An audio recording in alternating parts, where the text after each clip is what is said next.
In this day and age, if you haven't started using social media to market your business, you're clearly leaving money on the table. And so for everyone who's been thinking about marketing their business on social media, I'm going to be sharing with you in this video how you can start marketing your business on social media. But here's the thing, as a business owner, you don't create content the same way a content creator would create content, because you have two different purposes or reasons why you're creating content. And that's something that you need to understand. And that's the reason why the first thing that you need to do is to actually know who your target audience is. You need to be as specific as possible as to who exactly you are selling to, so that you know what content to create for them. So one example that I'm constantly making when it comes to understanding your target audience and the impact that your target audience has on what content you should be creating is the example of the Christian girl and the party girl. Now here's the thing, these two girls might be the same age, both go to university, same university even, but have completely different lives.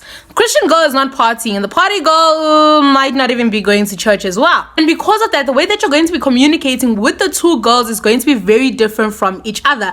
You cannot be talking about party to the Christian girl. You can't be talking about much of church to the party girl. She might not actually be interested in that. So basically, this is just me saying you need to know who your target audience is so that you know how to speak to them. Now, once you know who your target audience is, the next step is then to choose your social media platforms. See, the thing is, each social media platforms work for different businesses. If you know that you are educating people, then YouTube is the best platform that you can be on. If you know that you're a beauty, fashion brand, and so on, then Instagram, you need to be on Instagram. If you know that your business is targeted to young people, this means millennials, Gen Z, then you need to make sure that you're on TikTok. If you have a fashion brand, you also need to make sure that you are on Pinterest as well. So it's all of those things that you need to take into consideration when it comes to choosing which platform you should be on. But a pro tip that I'm going to give you when it comes to choosing the platform that you're going to be on is please start with one.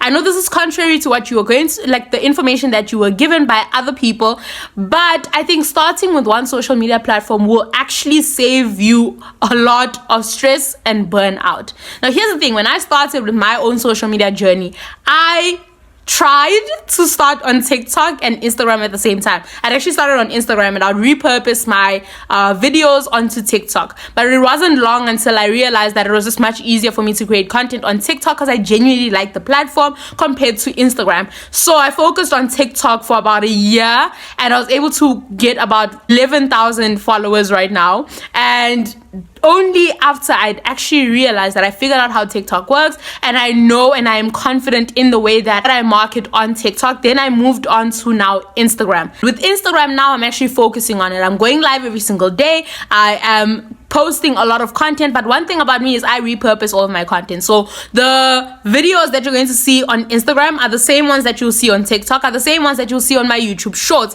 I'm currently not focusing on YouTube at the moment because I'm still trying to figure out Instagram before I jump into YouTube, because YouTube is a whole fight. Oh my word.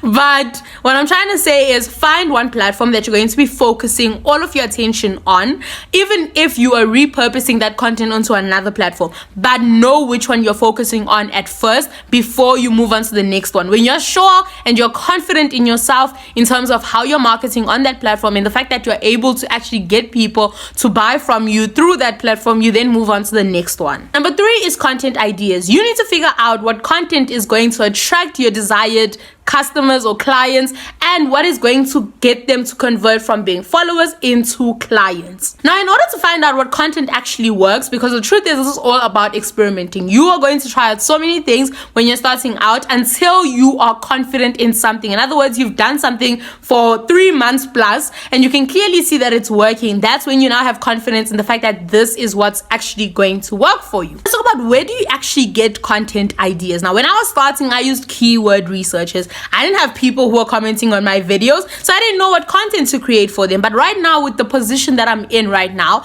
I have a lot of engagement, so I know exactly what content to create for people because they ask me to create videos on specific topics. But when you're starting out, you don't have that. You don't even have people barely getting any likes. So you're not going to get people who are commenting on your videos. So now how do you then figure out where to get the content ideas? One, you're going to use keyword research. You're going to use Answer Socrates, Answer the Public, and Ahrefs. I still don't know how to say it. Leave me alone. Another thing that you're going to use is TikTok. TikTok is very easy for you to actually find what works and what doesn't work. You can literally just go and search whatever your niche is. For me, I'll be searching marketing. I'm going to see which of the videos are the best performing videos so that I know what people are actually interested in. And based on that, I will go on to the comments also and see what questions people were asking the specific creator. Those are the questions that I'm going to be answering in my content, because I understand that my target audience actually wants to see content like this, or based on that I know what content to create. So please make use of the social media platforms, because they are going to tell you what content your audience actually wants to see. Number 4, now once you've actually realized what content to actually create, you need to then use all of the content ideas that you got and put them into a content calendar. Now it's very easy and simple rather to actually create a content calendar. You don't need to make it fancy, okay? You have an option. If you're okay with fancy things, you can do that, but if you want something that's much simpler, you can do that as well. Now let's talk about the simpler option. For me, when I know that I am lazy and I don't feel like doing the fancy content calendar, I am going to then use my notes app, and based on my notes app, I'm going to have the topic and I'm going to have bullet points under that topic, so I know exactly what to say in my videos, the same way that I'm actually scripting this video, but then with this one it's on a paper. That's the only difference. But that is a much easier way for you to then create your content, because you now know each day what video is supposed to go out on which day. The fancier content calendar is created on Notion. You're going to go into Notion, you're going to click on the content calendar template, and based on that you're going to then input your content ideas for each day, or depending on how exactly you want your content calendar to look like, and then you're going to script your videos. You're going to have your bullet points, you're going to have your hashtags, whatever it is that you want to put in, you can put it in.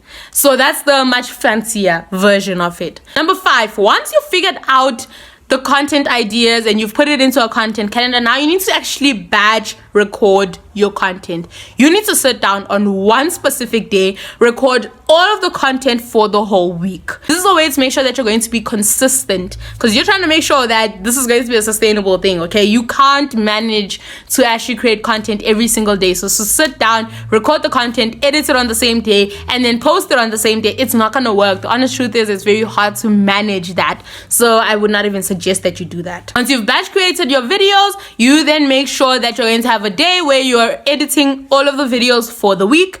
Then you actually start posting them each day. You can either have a scheduling app that you're going to use later. Planoly are some of the scheduling apps that you can use, or else you can just manually do it. And that is how you're going to be creating consistent content. That's how you're going to start creating consistent content on your social media platform that you would have chosen. All of my product-based business owners, I have a video for you that you need to watch right after this one that's going to help you figure out how to actually market your business on social media. This is specifically for product-based business owners. For all of my service-based business owners, please let me know that you exist in the comments, and then I can actually create a video for you. For everyone else, I will see you in the next video.